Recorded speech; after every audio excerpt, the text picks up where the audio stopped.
Monday morning. So morning பிரேக்ஃபாஸ்ட்டுக்கு பார்த்தீங்கன்னா bread omelette தான் செஞ்சு சாப்பிட்ருந்தோம். ஃப்ரெஷ்ஷாக க்ரீன் சட்னிலாம் அரைச்சி சீஸ்லாம் கொஞ்சம் போட்டு சூப்பராக செஞ்சு சாப்பிட்ருந்தோம். இந்த ரெசிபி லிங்க் வந்து நான் டிஸ்கிரிப்ஷனில் கொடுக்குறேன், செக் பண்ணி பாருங்கள். ஸோ அதுக்கப்புறம் லஞ்சுக்கு பார்த்தீங்கன்னா ஒயிட் ரைஸ், அதுக்கப்புறம் மாங்காய் கத்திரிக்காய் போட்டு சாம்பார் செஞ்சுருந்தேன். வாழைக்காய் வந்து வறுத்துருந்தேன்.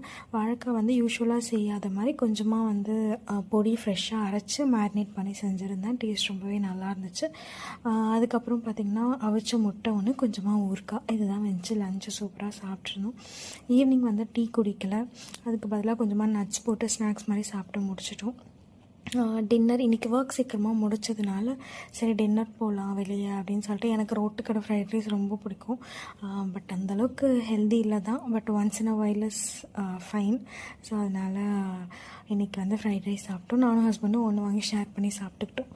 ஸோ இதுதான் வந்து இன்றைக்கி நான் சாப்பிட்ருந்தேன். நீங்கள் என்னெல்லாம் சாப்பிட்டீங்க அப்படின்னு சொல்லிட்டு கமெண்ட் பண்ணுங்கள்.